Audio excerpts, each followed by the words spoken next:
Thanks for coming. I appreciate it. Well, thank you for inviting me. Tell me your real name. Wayne Blackburn Wheeler, Okay. When were you born? February 7th, 1945. Okay. And currently, what's your address? I'm currently living at Hillview, 1610 28th Street. Where were you before then? Before then, I was over on Sandstone. I've been in Portsmouth for a little over 35 years. Was your family from Portsmouth?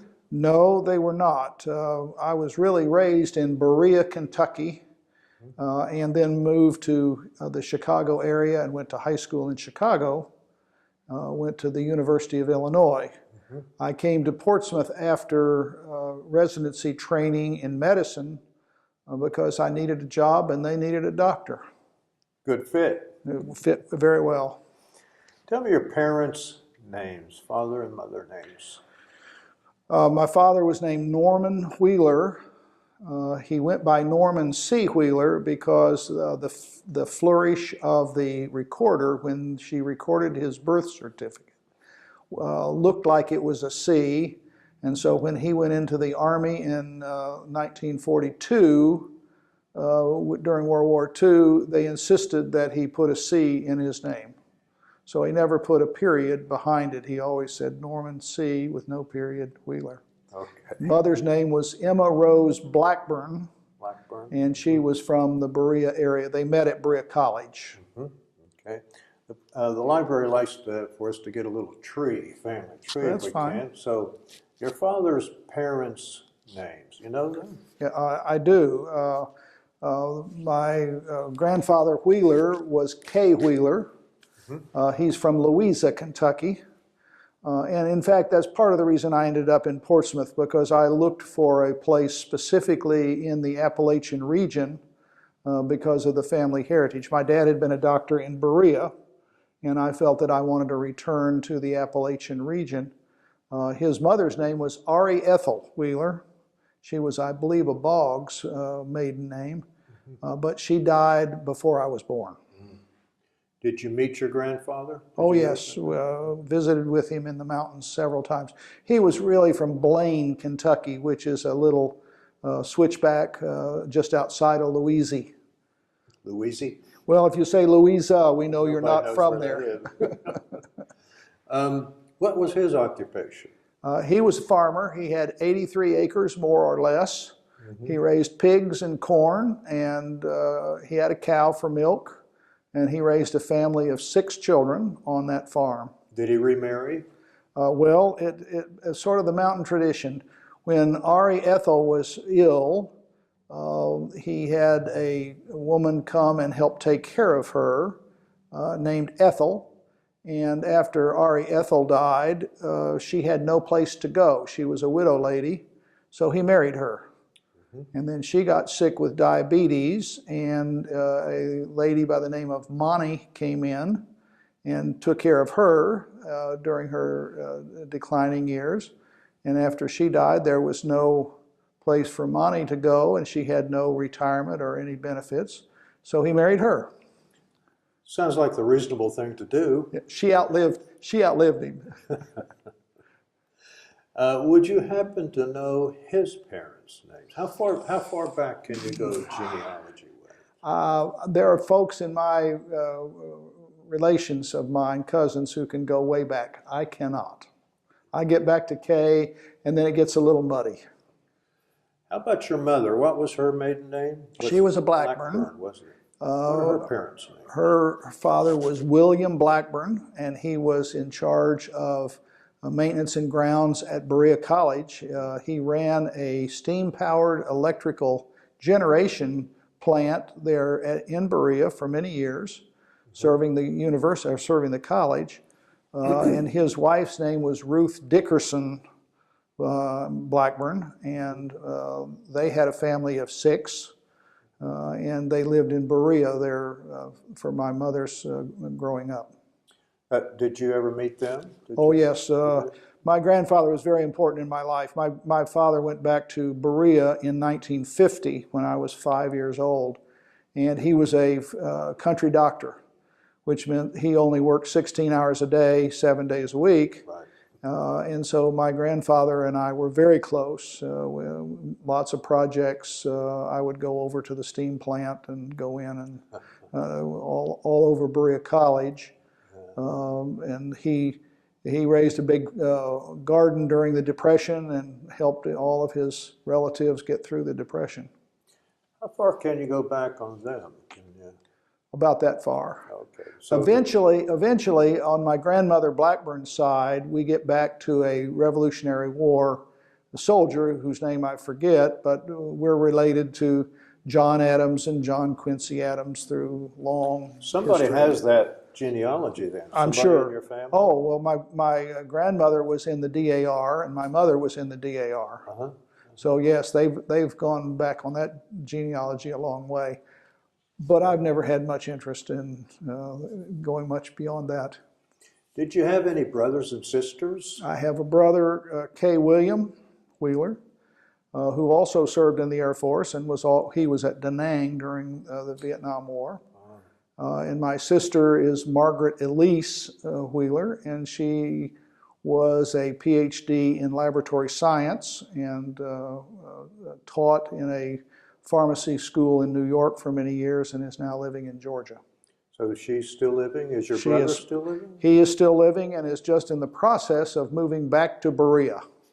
Back to Berea? Back to Berea. From where? He's been in Georgia. His wife worked for the Center for Disease Control in Atlanta, and they're both veterinarians. And he's moving back to Berea in retirement to a small farm there that he's looking forward to. Was he a veterinarian in the Air Force? No, sir, he was an aircraft maintenance officer. Okay. I thought he might have taken care of the dogs or something. Well, that's an interesting question. He was in Da Nang, and when he wasn't taking care of airplanes, there wasn't much to do. So he started going down to the vet clinic and was helping take care of the dogs, and that's where he developed his interest. He had originally been in industrial arts, so he took care of the dogs, and when he got out of the military after 4.5 years, he went to vet school. Now, are you married, single, divorced, widowed, separated, all of the above? Married with 3 children. How long have you been married? 40 plus years. What's your wife's name? My wife's name is Sandra Kay. Is she a physician, or what does she No, do? she was a medical administrator when I met her, and together we ran a small not-for-profit medically based corporation for many years. Where? In Champaign, Urbana. I was an attorney in Champaign at that time, having gone to law school after leaving the military. And met her through my law practice, actually, and I became the president of that corporation called the Regional Health Resource Center, which did medical computing. We did a lot of the early work in computers and medicine. We did blood banking, genetics counseling, and general medical administration. How did you end up in Urbana now? Well, when I got out of the military, I went to law school in Urbana. Why did you pick Urbana? I mean, you Well, University of Illinois. Illinois. Yeah, I got my bachelor's degree from Illinois in mathematics and physics and chemistry minor, and then went into the Air Force. And when I got out of the Air Force, I went back there for law school. When did you graduate from high school? 1962, Where was that? Lake Forest, Illinois. Illinois. Okay, so you were in Berea and you moved. Yep. My dad left the medical practice in Berea for health reasons and went to Abbott Laboratories in North Chicago.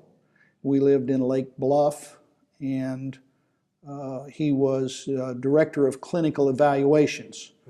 He had a PhD in physiology in addition to his medical degree, and so he ran the clinical evaluations for Abbott Laboratory for from 1959-60 until, I'm trying to think, until 67 or 68.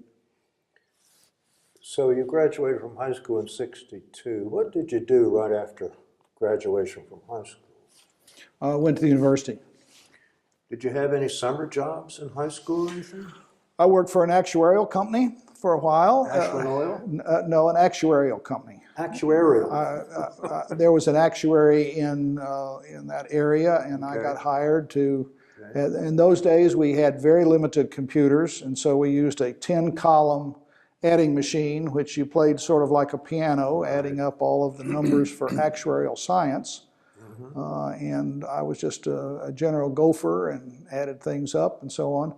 I also, all through high school, did gardening work, tree trimming, and so on. My dad said, "Son, work is dignified. Go get a job." So dignify yourself, son.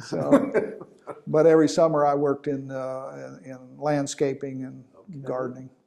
And so when you went to University of Illinois, that's in Urbana. Yes. And what was your major? Did you? Well, I started at Purdue University. At Purdue, okay. And I spent 1 year there and then transferred over to Illinois. And my major was mathematics. Mathematics? Well, the truth is, in 8 semesters of college, I had 8 different majors, ending up in mathematics. That sounds familiar to me. Did you graduate with a bachelor's in mathematics then? Yes, sir.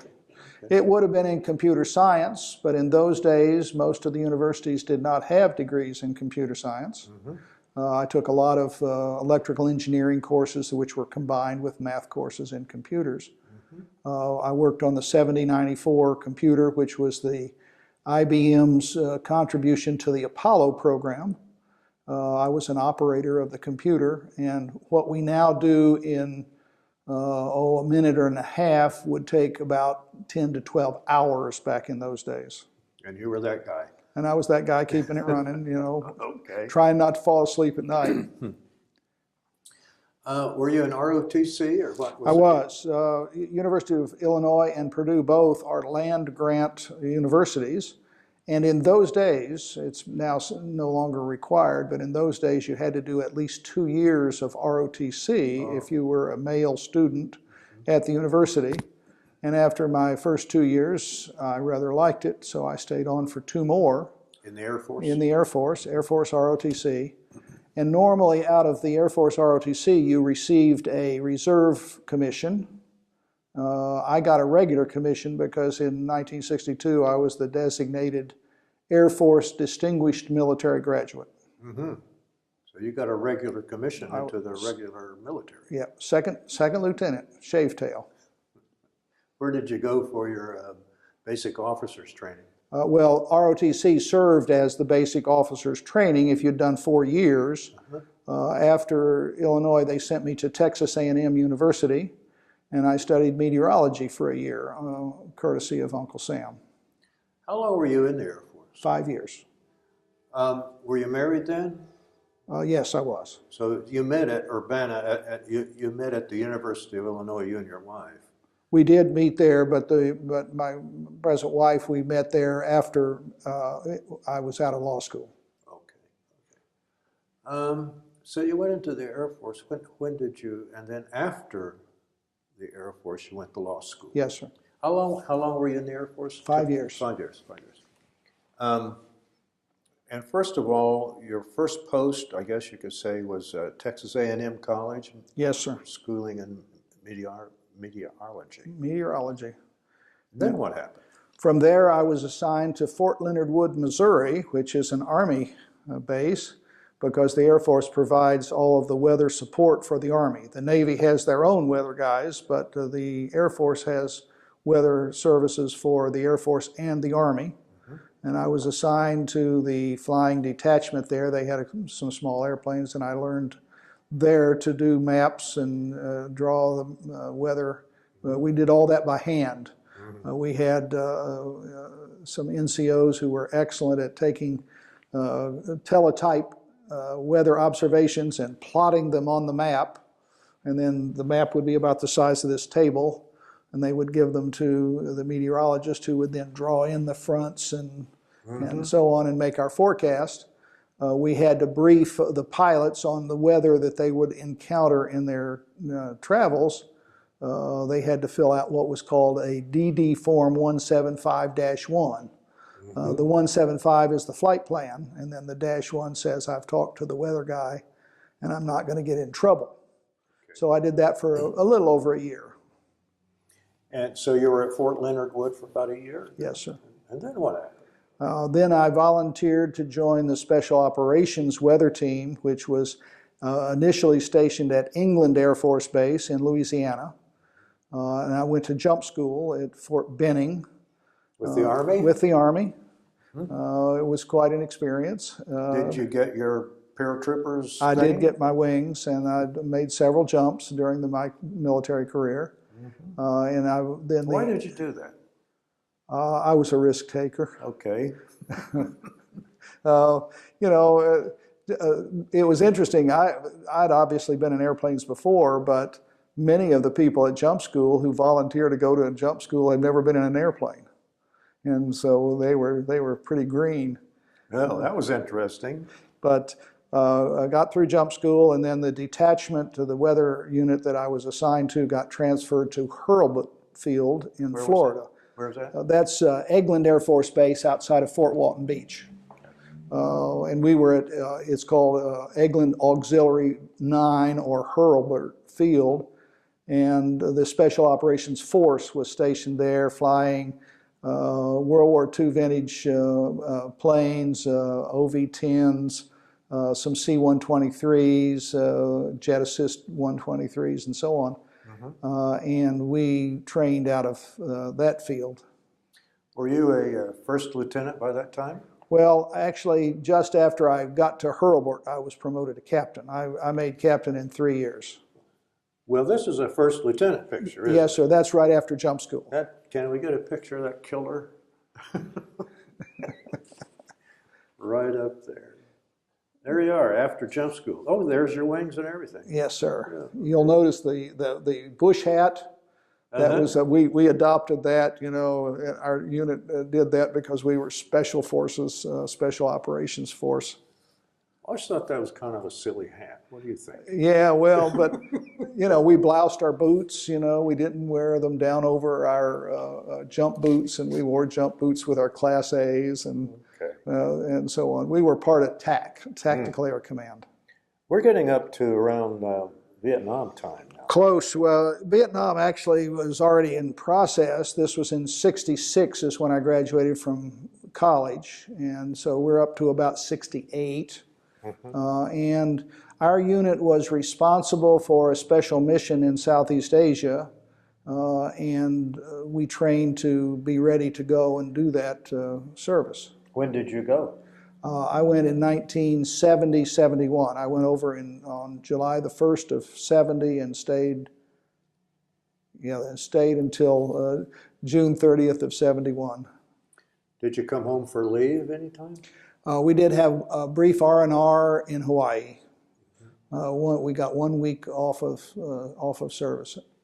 I mean, when you are getting ready to go over to Vietnam, were you able to come back and visit your parents and all that? Oh, yeah, we were.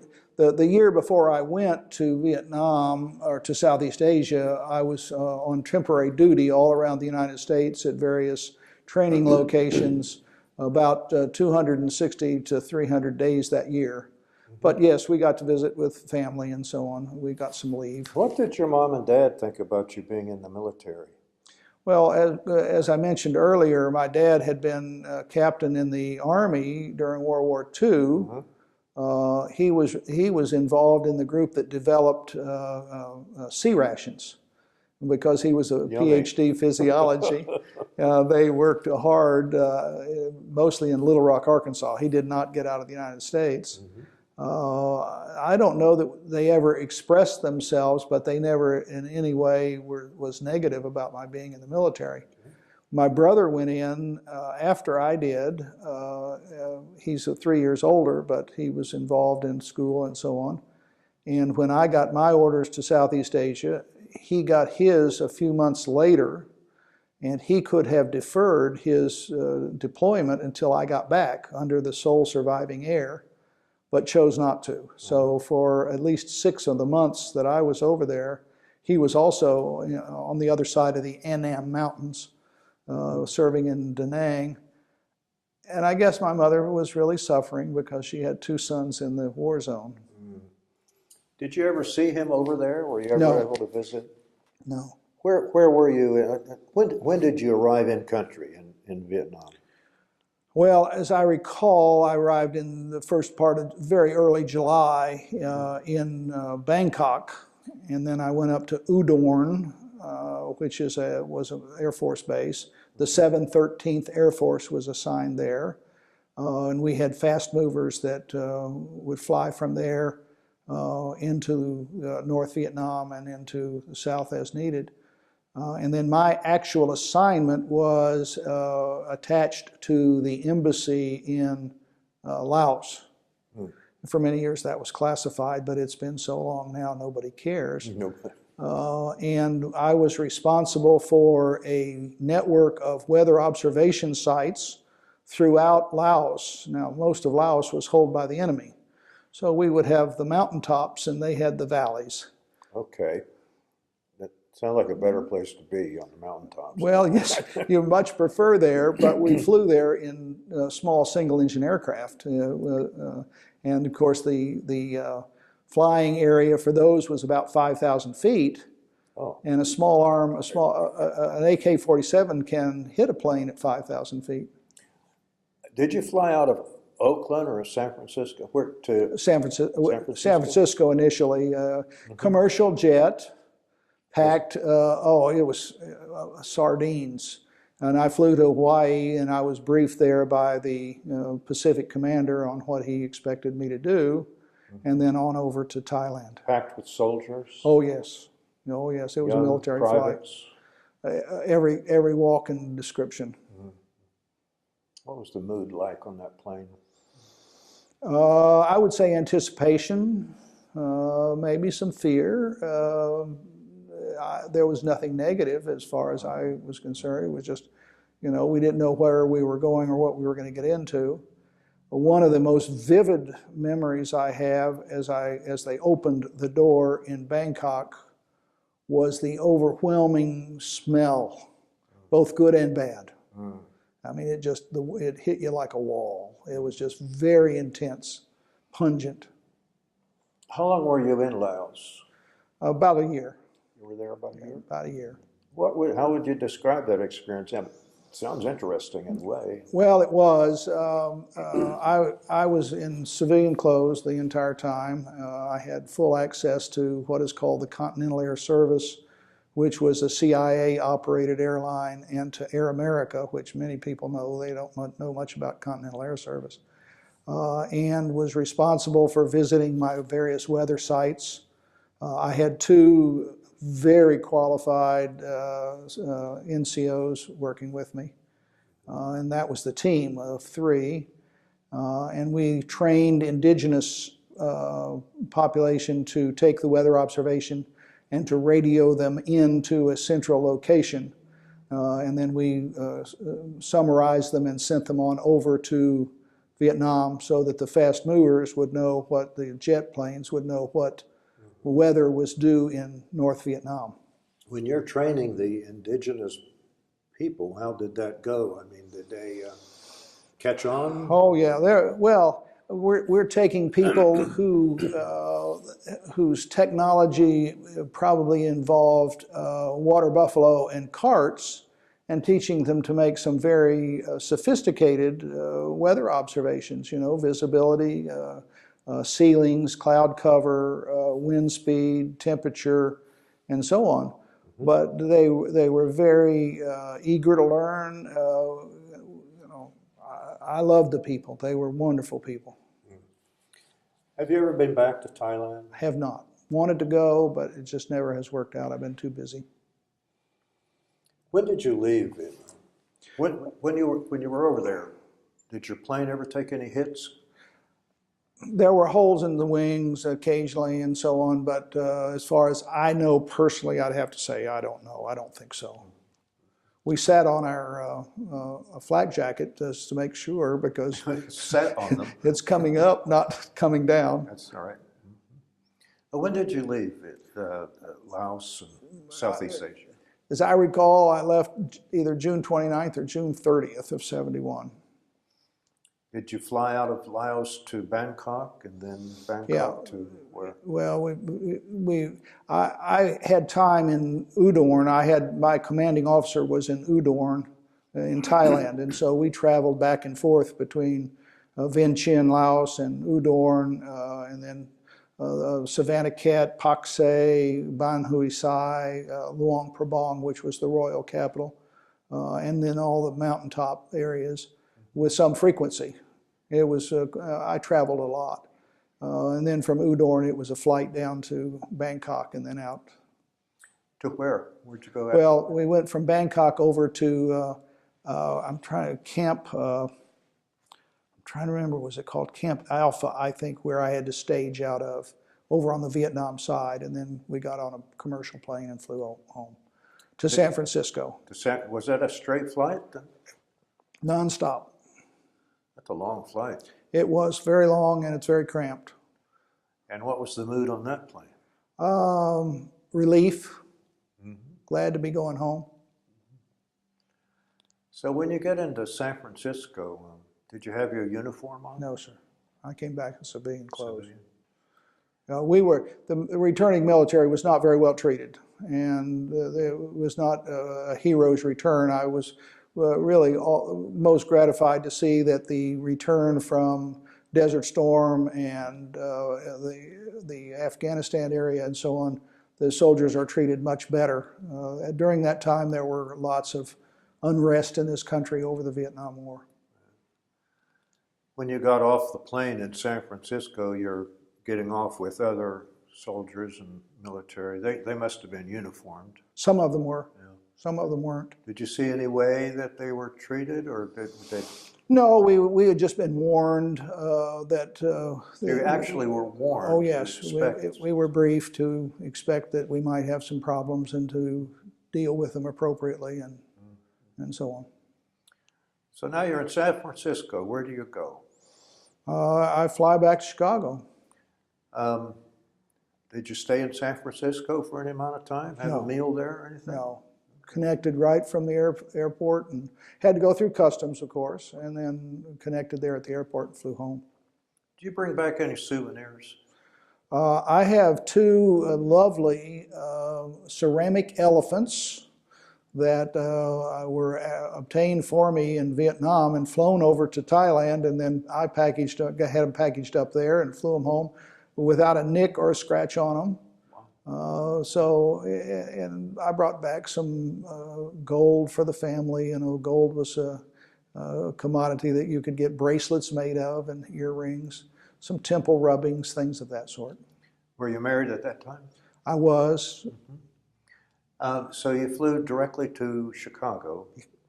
What's your plans in? What's going to happen to you? I had gone to, my plan was to leave the service after 5 years because with the wind down in '71, the war was winding down. And there were a lot of people in the military that were going to have to leave the military because they didn't need that many. And I was looking at 8 years of service before I would be eligible to be promoted to major. And I said, that's not where I'm going to be. So I had decided before I went over that I would go to law school. Why law school? I mean, what was there about? I don't know. It's something to do. Well, yeah. Seemed like a reasonable thing. You got to do something. An interesting side story. I went to law school at the University of Illinois. And so the summer before I went over, early in the summer before I went over, I went to University of Illinois to make sure my application was in and so on. John Cribbett was the dean of the law school, and Professor Cribbett had served on Patton's staff during World War II. So he had great affection for military. So we had more military returning veterans in my class than in virtually any other class that had come in. And so I went to see him and look around the law school. I was at the registrar's office and I was in my uniform at that time. And they said, where are you going next? I said, I'm going down to the law school. And they said, there's been a lot of unrest down there. You know, there's lots of demonstrators and they're very anti-war. and you shouldn't go down there in your uniform. There might be trouble. And I said, well, how many people, this summertime, their classes are out. I said, how many people do you think will be down there? And they said, well, there'll be, 30 or 40 people down there going to summer school and so on. I said, well, it sounds like a pretty fair fight to me. So I went on down. I got down there and they treated me like a prince. I mean, they were respectful and they asked me about my service, and they were just as nice as they could be. So there was absolutely no trouble whatsoever. That's interesting that there's that disconnect. Yes. Well, in the University of Illinois, when I was there from 62 to 66, or 63 to 66, was having demonstrations and occupying the buildings, and all sorts of unrest was going on in the school at that time. Mm-hmm. And so the ROTC units, both Army and Air Force, generally only wore their uniform on drill day. We didn't go out and try to agitate and so on. Mm. So now you're going to law school, eh? Yes. And when did you graduate from law school? I'm trying to remember, 74. Okay. And then what happened? I went into practice of law. I practiced law in Champaign, Urbana. That's with your wife and yeah, until 1980. In Urbana? In Urbana, I was with a law firm of 11 other attorneys. Uh-huh. And during that course of time, my first marriage went on the rocks and separation occurred. And I then became involved with this Regional Health Resource Center, which I mentioned earlier, and met my current wife, and we got married then sometime thereafter. You have children, you said, I think? I have 3 children. Uh-huh. I have 3 daughters. The youngest is a veterinarian with a PhD in microbiology. Where is she? And she's in Madison, Wisconsin. And she is currently working with the Madison State Health Department in the surveillance program for HIV and STDs, matching people who contract problems up with resources to help them get health care they need. She married? She is married, and I have 1 grandson, 5.5. Okay. The other daughter, the middle daughter, is a vascular neurologist. What's the first daughter's name? Emily. Emily. And then the second daughter is Natalie, and she is a vascular neurologist. And she also is in Madison. She's with the University of Wisconsin, and practices medicine there. She is not married. Mm-hmm. And then the third daughter is the oldest, and her name is Janelle, and she is in Ann Arbor, Michigan. And she practices administration of a medical surgical oncology program. Mm-hmm. Married? Children? Separated from her husband, divorced, and 2 children. I have 2 grandkids. One of them is 16, a boy, and a girl is 13. You have 3 grandchildren then? Yes, sir. Okay. Do you get up there to see them much, or they get down here? Or? Well, we try to see one or the other of them about every 3 months. Okay, good. But let's put you back in law again, and you're there till 1980? Yes, sir. Okay. Where did you go then? What happened? Well, I started medical school in 79 and continued to work full-time and go to medical school in addition. Why? Well, I needed the money is why I worked. Medical school? Well, the Regional Health Resource Center had a 10-physician board of directors. And every time, and my dad had been a doctor. And every time we had a board meeting, they said, when are you going to amount to something and become a doctor? So instead of a lawyer. After a while, I said, well, if I can get in, I'll do it. But I have to continue working. My wife was working at that time. Sandra was working and at RHRC. And I said, I've got to continue working. They said, well, if you can work it out, that'll be fine. How old were you then? 34. So you're going to go to 32. I'm sorry, You're going 32. to go to medical school at 34, 32? Yeah. 32. My dad had started medical school at 34. Uh-huh. And he had gone to medical school in Georgia right out of military in World War II, right in 1945, 46. He did medical school in 2 years. which is a 4-year program. But then he had a PhD in physiology, so he'd already had all the basic science. Yeah, he knew some stuff. He'd been teaching actually at Hahnemann Medical College in Pennsylvania before he went in the military. So, I'm in law school, I've been practicing law, and I've become president of this corporation and go to medical school at the same time. So then you decided to make something of yourself. Yes. Become a doctor. My interview for medical school was also sort of fun. I went into interview, and the chairman of the admissions program was a fellow by the name of Peter Hay, who I really, really had a great respect for. He had been one of my law professors, contract law and international law. And he spoke fluent German, and he spent part of his time in Germany, and he was really quite an expert. And he looked over the bench at me and he said, "Wayne, what are you doing here?" I said, "Well, I've been practicing law and I've been working 16 hours a day, and I figured if I was going to work that hard, I should be a doctor." He said, "I think the interview is over." You're in. Yeah, I had written an essay as a senior in high school for the National Merit Scholarship Program, in which they wanted to know what your plans were. And I was very honest and said, "I don't know what my plans are, but one thing I can tell you, I'll never be a doctor. My dad is a doctor, and he works too hard, and he never gets to be at home, so that's something I'll never be. Maybe I'll go in the military."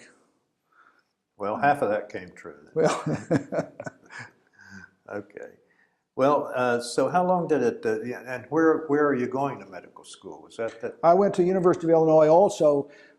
They had started a regional program for medical school in which you didn't have to go to Chicago to go to medical school. You could go to the big university right there, and then they had a clinical program that was just getting started.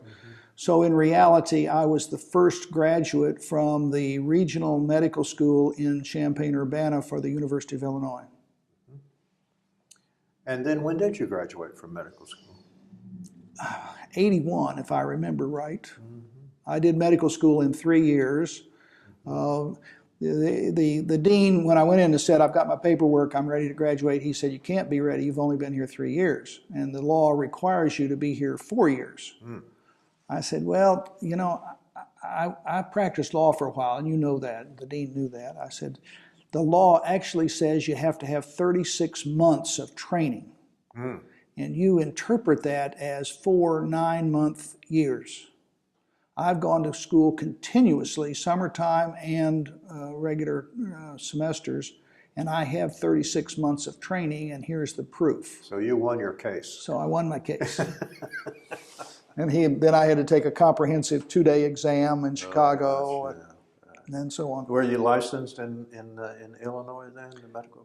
I was, and but then I went to training down in Memphis, postgraduate training, Memphis, Tennessee. Okay, what was that training? Well, I started out in pediatrics at St. Jude's Hospital. Wonderful program, wonderful people, but they were getting rid of their basic pediatrics and going only to specialty training. So I transferred over to family practice and completed it with the University of Tennessee Center for Health Sciences. And I was there for a year and a half. And of course, you took your wife with you. You and she were there. Yes. What did she do when you were there? She took care of the kids. Took care of the kids? Yeah, she took care of the babies. She had the real job. Yeah, she worked. I think she worked harder than I did. Well, after Memphis then, that's interesting. After Memphis, what happened? I came here. Okay. That would have been in 82, I think. Yeah, 82. 82. And that was to get back immersed into the Appalachian area. Well, my mother at that time, my father had died, and my mother was living in Lexington, Kentucky. So we took a compass and put the point on Lexington and drew a circle of about 2 hours and said, "I need some position in that circle so that I can get back to be with my mother if she should need me." She was with my sister at the time. And Portsmouth was just barely within the circle, and they were looking for an emergency room doctor. And I said, "Here I am." There you are. So here I am. How long, let's see, so that was 82 or something? And Yes, sir. You've been here ever since then? Yes, sir. Did you have other degrees or anything? Well, of course, I had a JD because I practiced law, Yeah. and I had a bachelor's degree In mathematics, in mathematics. And I had, while I was at the University of Illinois, they had the program in the downstate area for Champaign-Urbana was called the Medical Scholars Program. And so in addition to working on your MD, you were supposed to be working on some additional graduate level degree. And so I came out of there with a course, one or two courses I had to complete, but they awarded me an MBA. An MBA. Master's in Business Administration. Have you ever put that to use? Every day of my life. Every day, of course. Balancing the checkbook. Yeah, well, you know, in 83 or 84, and I'd have to look up the date, I became the medical director of Southern Ohio Medical Center's emergency department. And the MBA was very helpful in being that director. So was the law degree. While I didn't practice law actively, I was a member of the bar for years and years here in Ohio. And I belonged to the County Bar Association and so on. The training was invaluable. It was wonderful training. I could read contracts, and of course, when I was practicing law, contracts and tax law was what I really did, and enjoyed it very much. I was not a barrister. I did not go into the courtroom very often. Occasionally on a probate matter I might go, but mostly drafting contracts, representing business clients. Very useful knowledge. And then later, while I was with the hospital, I obtained a master's in public health through what used to be Marquette and became the Medical College of Wisconsin. When you got out of the service, did you go into the reserves? Were you in the reserves? Well, I had done 5 years. And so 5 years of active duty was sufficient to complete my 6-year obligation. They put me into what's called the Ready Reserves, which does not require meetings, but subject to recall. Were you ever? No. But every year for the next 3 or 4, I can't remember exactly how many, I would get a letter that says, we've noticed you have not been on active reserve, you haven't been going to meetings. Please tell us why we should not sever you completely from the service. They weren't paying me anything, that was just my status. And I would write back and say, I have absolutely no reason why you should not sever me. And then I would get a letter from Colorado that would say, we've considered your petition and another year has been granted. So I stayed in the Ready Reserves for about 3 years before they finally said, all right, goodbye. That's hilarious. Are you a member of any veterans groups? No, sir, I never did join. I was available as a speaker. I supported the vets. One of the pleasures of my early career here in the emergency department was taking care of the World War II veterans. Oh, yeah. Truly the great generation as far as I'm concerned, but they would come in, I'd be on night duty, and at that time, back in the early 80s, the emergency rooms were not as busy as they are now. So there'd be some time, and I could spend it in the doctor's lounge or I could spend it talking to the vet. And I usually spent talking to the vet. They were really a tremendous group of people. They had stories to tell, and it was wonderful. As they started dying off, we would see Korean War veterans coming in, but not as many. And then after the Korean War veteran, the veterans that came in were not as healthy, and they were disturbed and had some serious problems. Well, is there anything else you'd like to talk about? I came here to answer your questions, sir. You've done a very thorough job. I was thinking as I was answering the question, I'm giving a lot of personal information, you know. Well, that's what we do. Yeah, at least you didn't ask for my Social Security number. That's right here at the bottom. No, I've interviewed guys that survived Pearl Harbor. Yes. Well, yeah, let me just say, my career in the military, my 5 years, I have absolutely zero regrets. I love the service. Had the circumstances been necessary or been different in 1970, I probably would have stayed in. My next assignment I would have requested would have been hurricane hunters. I would have loved to have done that as a meteorologist. The military was good to me. You know, we jumped out of airplanes. I tore my knee up, but you know that's part of the service. And as we spoke earlier, you said you were for universal service. I'm for universal military service for those that are physically capable, and for those that aren't, there are other options available that they should require everyone to give 2 years at least to their country. You still have your uniform? No, sir, I wouldn't fit in my uniform. I was 30-inch waist and a 30-inch inseam, and I'm now a 44 waist and a 30-inch inseam. That would bust out of there real quick. It wouldn't work. But so, I'm proud of my service and I'm proud of my country. What medals and awards did you get then? I got Vietnam service. And well, I had a whole fruit cocktail. You know, small arms expert and good conduct in Vietnam service. You had good conduct? I got good conduct. They never caught me doing anything I wasn't supposed to. I also did get a Bronze Star for service in Southeast Asia for the... How'd that come about? Well, the weather net that we provided and the service we provided in enemy territory was considered above and beyond the normal, and so they awarded a few Bronze Stars.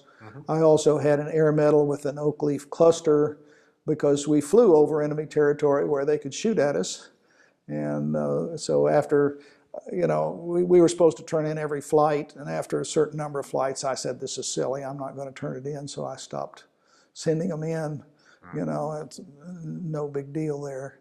How would you describe your time here in Southern Ohio, Appalachia since '82? I've had a wonderful career.